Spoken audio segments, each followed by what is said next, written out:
Hello everyone, this is Poonam. Welcome to our channel teachers creator.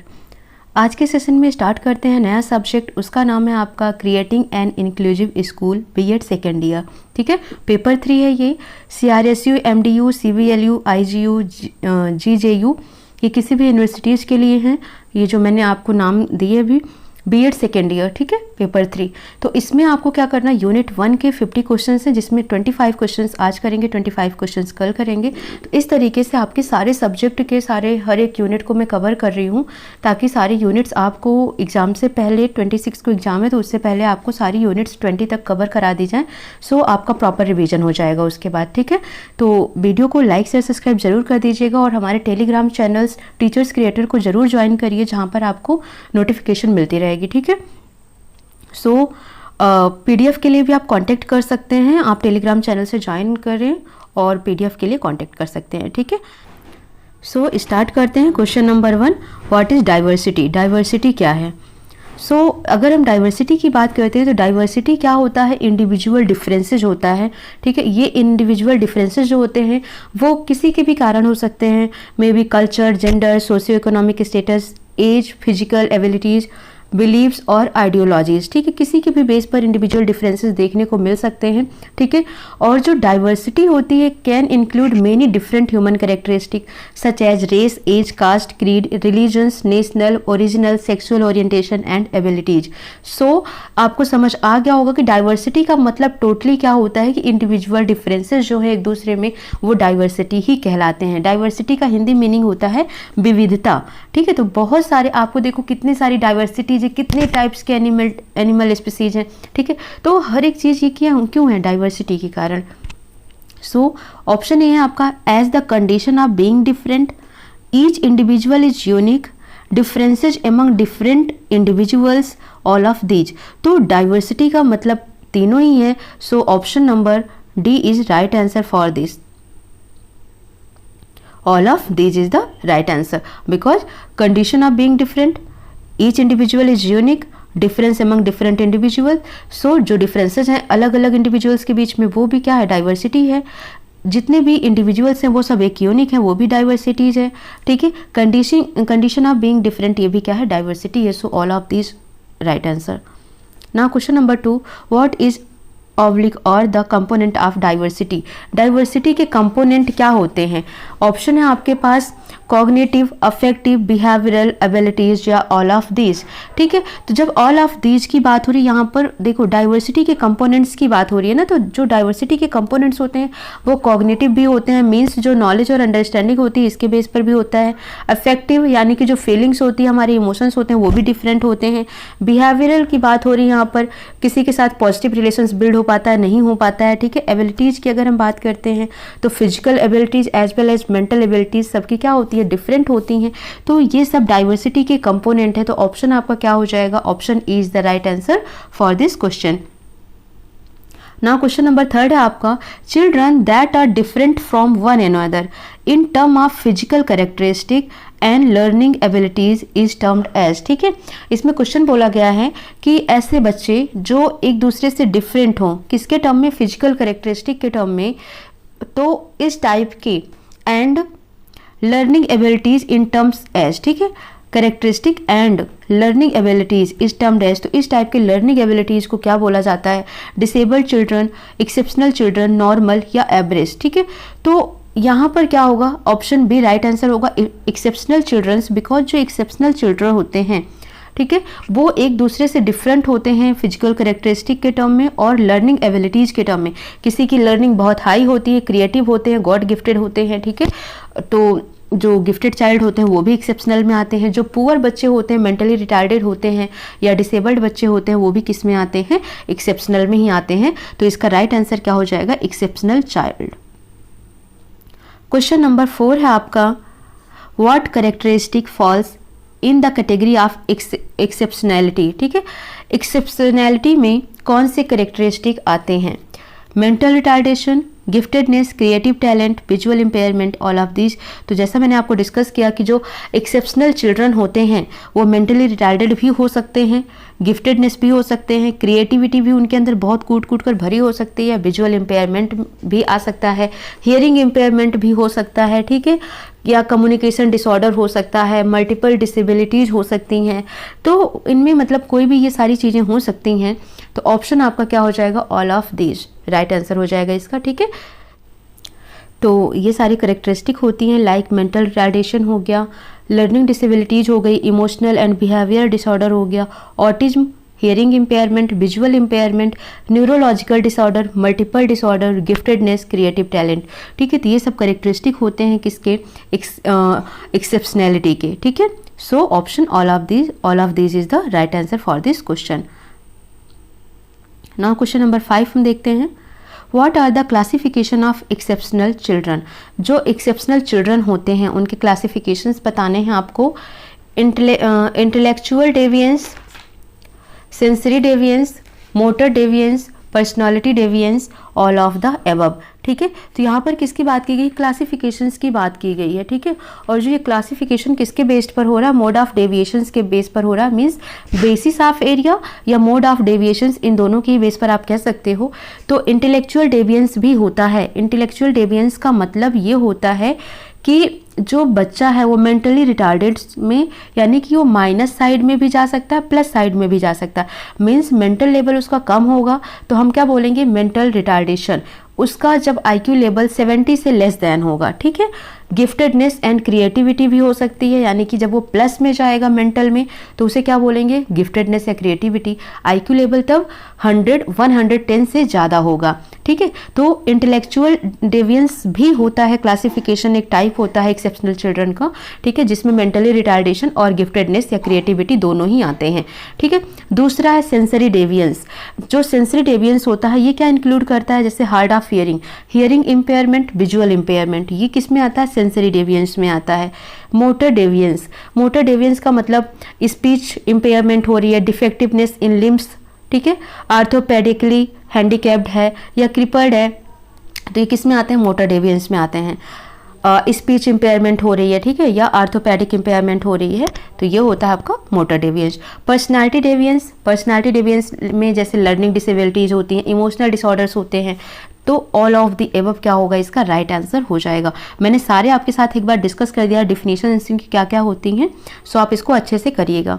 Question number 6 है आपका, characteristic of exceptional children is oblique are, they need special instruction program, providing special instructional procedure, adjustment with normal in every case, all of these, ठीक है।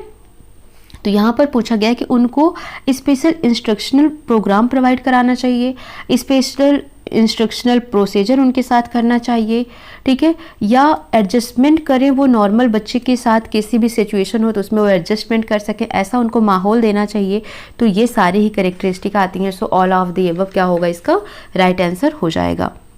Now question number 7 है, refers to the dash refers to the loss or reduced function of a particular body part or organs, means इन चारों में से यानी disability, impairment, handicap या all of the above, इनमें से ऐसा कौन सा सही है जो रिफर करता है किसको, लॉस या reduced function of a particular body parts या ऑर्गन। कोई बॉडी पार्ट्स या कोई ऑर्गन आपका कम फंक्शन कर रहा है, रिड्यूस मतलब उसके फंक्शंस में कमी आ गई है, तो इस टाइप के जो प्रॉब्लम्स होती है उसे क्या बोला जाता है, डिसेबिलिटी, इम्पेयरमेंट, हैंडीकैप या ऑल ऑफ द अबव। तो राइट आंसर क्या हो जाएगा, इम्पेयरमेंट, ठीक है। इम्पेयरमेंट का मतलब होता है वो प्रॉपरली वर्क नहीं कर पा रहा है। क्वेश्चन नंबर 8 है, dash exist when A/and dash limits a person's ability to perform certain tasks in the same way that most person do, ठीक है। तो dash exist, disability oblique impairment, impairment oblique disability, handicap oblique disability, impairment oblique handicap, ठीक है। तो option आपका क्या होगा, ए right answer होगा इसका। Disability exist when an impairment limit a person's ability to perform certain task. Impairment क्या होती है, लिमिट कर देती है, रिड्यूस कर देती है उसके फंक्शंस को, तो इम्पेयरमेंट वही कहलाती है। ठीक है, तो लिमिट कर देना जब होता है तो वहाँ पर इम्पेयरमेंट होता है, और डिसेबिलिटी क्या होती है, कॉज होती है। ठीक है, to perform certain task in a same way that person do. तो option 1 is the right answer. Now question number 9 है, a disability become a dash when the lack of an aptitude makes an individual less able competent in carrying out a job। Means ऐसी disability क्या कहलाती है जो आप aptitude में, means आप किसी और के कंपैरिजन में, कॉम्पिटिटेंट में आप काम कम कर पा रहे हैं, तो इस टाइप के लैक को क्या कहा जाता है, हैंडीकैप, डिसेबिलिटी, इम्पेयरमेंट या all of the above. So right answer क्या हो जाएगा, हैंडीकैप्ड। मीन्स कहते हैं ना कि अपंग हो गए हैं हम, ठीक है, तो हैंडीकैप हो गए हम, ये काम नहीं कर पा रहे हैं, हम प्रॉपरली कॉम्पिटिट नहीं कर पा रहे हैं। तो जहाँ पर ऐसी फीलिंग आती है, ठीक है, कि आप किसी के कंपैरिजन में लेस एबल हो रहे हैं उस चीज़ को, टास्क को परफॉर्म करने में, सो वहाँ पर राइट आंसर क्या होगा, हैंडीकैप्ड का। Now question number 10, it includes hard of hearing, deaf and dumb and visually impair. ठीक है, तो ऑप्शन है आपका कि ये किस में इंक्लूड करता है, किस डेविएंस में, किस टाइप के डेविएंस में होता है, जिसमें हार्ड ऑफ हियरिंग की प्रॉब्लम होती है, डीफ, डम्ब या विजुअली इम्पेयर्ड होते हैं। ऑप्शन है आपके पास intellectual deviance, sensory deviance, motor या पर्सनालिटी डेविएंस। ठीक है, तो अभी मैंने आपको डिस्कस किया था जहां पर विजुअली या फिर हियरिंग इम्पेयर्ड की बात आती है वो क्या होता है, सेंसरी डेविएंस होता है। So option number B is the right answer for question number 10। Now question number 11 है, caused of impaired vision. Impaired vision के क्या कारण है, फर्स्ट है हेरिडिटी कॉज है, इन्वायरमेंटल कॉज है, बोथ ए एंड बी है या फिर नन है। ठीक है, तो इम्पेयर्ड विजन के दोनों ही कॉज होते हैं, मे बी हेरिडिटिकल हो सकता है, हेरिडिटी से हो सकता है, पेरेंट्स को जनरेशन से आ गई हो, या फिर इन्वायरमेंट के कारण हो सकता है। So option number C is the right answer. Question number 12, crippled, orthopedically handicapped, speech impairment, defectiveness in limbs come under dash deviance। किस डेविएंस में स्पीच इम्पेयरमेंट, डिफेक्टिवनेस इन लिम्स या फिर वो आर्थोपेडिकली हैंडीकैप्ड हो, क्रिपल्ड हो। ठीक है, तो इस टाइप की डिसेबिलिटीज किस टाइप के डेविएंस में आती है, इंटेलेक्चुअल, एजुकेशनल, पर्सनालिटी या फिर मोटर डेविएंस में आती है। तो किस में आती है, तो option number D right answer होगा, motor डेविएंस।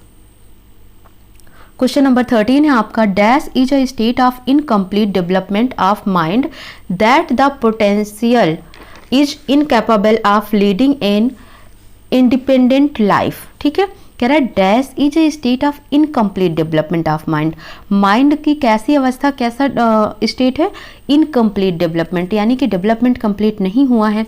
That the patient is incapable of leading an independent life, जिसकी वजह से पेशेंट क्या कर रहा है, अपनी इंडिपेंडेंट लाइफ को लीड करने में कैपेबल नहीं हो पा रहा है। तो क्या होगा इसमें, किस टाइप का इम्पेयरमेंट होगा। क्वेश्चन नंबर 13 है आपका ना, visual impairment, hearing impairment, mental retardation, all of these.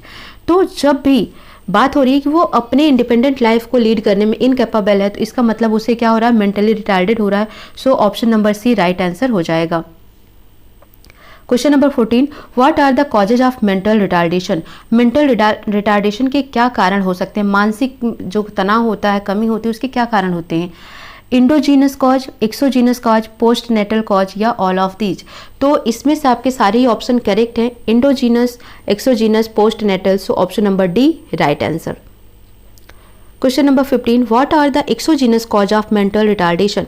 Exogenous का मतलब जो बाहरी वातावरण से प्रभावित हो। ठीक है, जैसे न्यूट्रिशन प्रॉपर नहीं मिल पाया, फिजिकल ट्रॉमा हो गया कोई, कंजप्शन ऑफ ड्रग्स, ठीक है, एंड एल्कोहल, जो कंजप्शन ऑफ ड्रग्स या अल्कोहल वो भी हम बाहर से ही लेते हैं। ठीक है, तो ये जब चीज़ें हैं न्यूट्रिशंस की, फिजिकल ट्रॉमा की, ये सब क्या है, आउटर रिलेटेड है, बाहर ही रिलेटेड है, एक्सोजीनस कॉज है। So all of the above right answer होगा।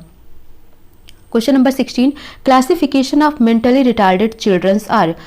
अब क्लासीफाई करना है कि जो मेंटली रिटार्डेड चाइल्ड्स होते हैं वो किसके बेस पर क्लासीफाई किए जाते हैं, सोशल डिप्रीवेशन के केस पर, मेडिकल क्राइटेरिया के बेस पर, या आईक्यू क्राइटेरिया के बेस पर, या all of these.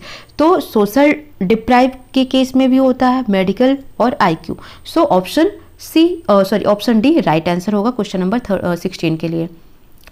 Now question number 17 है, what is the IQ scores of border line cases और डलर, जो डलर होते हैं, जो मंद बुद्धि होते हैं या मीन्स एकदम जो बॉर्डर लाइन पर होते हैं, उनके IQ स्कोर्स क्या होते हैं 70 to 90, 50 to 70, 25 to 50, none of these. देखो जो 70 to 90 होते हैं वो बॉर्डर लाइन पर होते हैं, जो 90 से 110 होते हैं वो अच्छे लेवल के होते हैं, ठीक है। सो क्वेश्चन नंबर 18 है आपका, When a person has limited movement of body parts, then the disability is। जब किसी भी इंसान के बॉडी पार्ट में मूवमेंट कैसा हो रहा है, लिमिटेड हो रहा है, तो जहां पर भी मूवमेंट वर्ड आ जाए हमेशा आपको लोकोमोटर से याद रखना है, ठीक है। So option number D right answer होगा। हैंडीकैप, इम्पेयरमेंट, मेंटली रिटार्डेड, ये तीनों ही नहीं होंगे। लोकोमोटर डिसेबिलिटी में क्या होता है कि बॉडी मूवमेंट में थोड़ी सी प्रॉब्लम आती है। क्वेश्चन नंबर 19 है, इम्पेयरमेंट इन्वॉल्व्स द मस्कुलर और skeletal system and sometimes central nervous system, that impairment is called.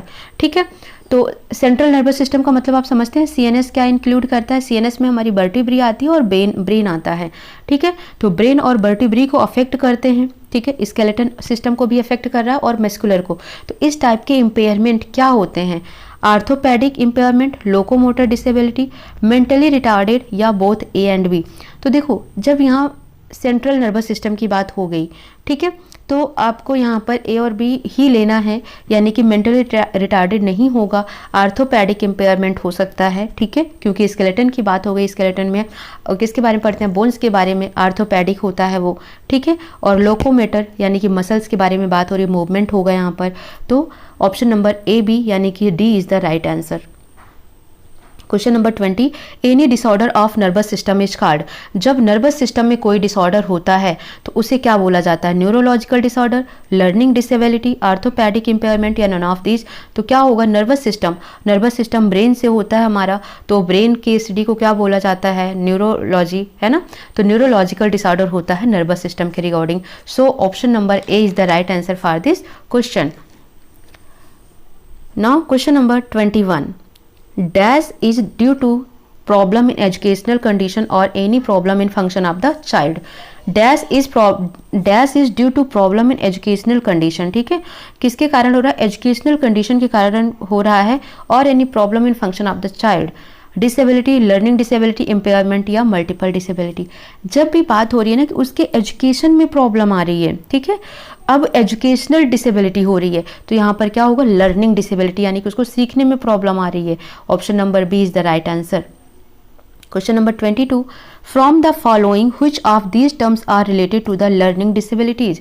इनमें से कौन से टर्म्स हैं जो कि लर्निंग डिसेबिलिटीज से रिलेटेड हैं, incompatibility of writing, mathematical incompatibility, incompatibility of reading या ऑल ऑफ द अबव। तो लर्निंग डिसेबिलिटीज में राइटिंग भी आता है, रीडिंग भी आता है, प्रॉब्लम सॉल्विंग भी आता है। सो आपका आंसर नंबर D राइट होगा, all of the above. Question number 23, means dash means the existence of 2 और more than 2 disabilities in a child. अगर किसी एक बच्चे में एक से ज़्यादा 2, 3, 4 प्रॉब्लम्स आए हैं, डिसेबिलिटीज हैं, तो उसे क्या बोला जाता है, multiple, combined, learning and writing या ऑल, ठीक है। तो कंबाइंड कभी नहीं बोलना है आपको, क्या बोलना है, multiple disorder. So option number A is right answer. Full form of idea, IDEA का फुल फॉर्म बताना है आपको, individual with learning and disability act, individual with disabilities education act, individual with different education act, individual with disabled ethnic act, ठीक है। So option क्या हो जाएगा आपका B, या आपको सिर्फ लर्न ही करना है, ठीक है, देख के ही लर्न करना है आपको। Individual with disabilities education act is the right answer for 24। Question number 25, full form of NDCCD। NDCCD का फुल फॉर्म आपको बताना है, national discrimination centre for children with disability, national dissemination centre for children with disability, national disability centre for children with disabled, none of these, ठीक है। तो option क्या होगा, B हो जाएगा, डिसिमिनेशन याद रखना है, ठीक है, नेशनल डिसिमिनेशन सेंटर, डिसिमिनेशन याद रहेगा तो आपको कोई प्रॉब्लम नहीं होगी, national dissemination centre for children with disabilities. So option number B is the right answer for question number 25। सो हमने आज की वीडियो में टोटल 1 to 25 क्वेश्चन डिस्कस किए हैं यूनिट 1 के। Now 26 to 50 questions next video में डिस्कस्ड होगा आपका। सो प्लीज़ वीडियो को लाइक शेयर सब्सक्राइब जरूर कर दीजिएगा। टेलीग्राम चैनल को ज्वाइन करिए, आप टेलीग्राम चैनल का आप सर्च करेंगे तो आएगा, आपको मिलेगा टीचर्स क्रिएटर के नाम से। और नेक्स्ट थिंग, आपको पीडीएफ अगर चाहिए होगा तो आप फिर भी टेलीग्राम चैनल पर कांटेक्ट कर सकते हैं, ठीक है। सो कंप्लीट पीडीएफ आपको प्रोवाइड हो जाएगी। मिलते हैं नेक्स्ट क्लास में। Thank you for watching.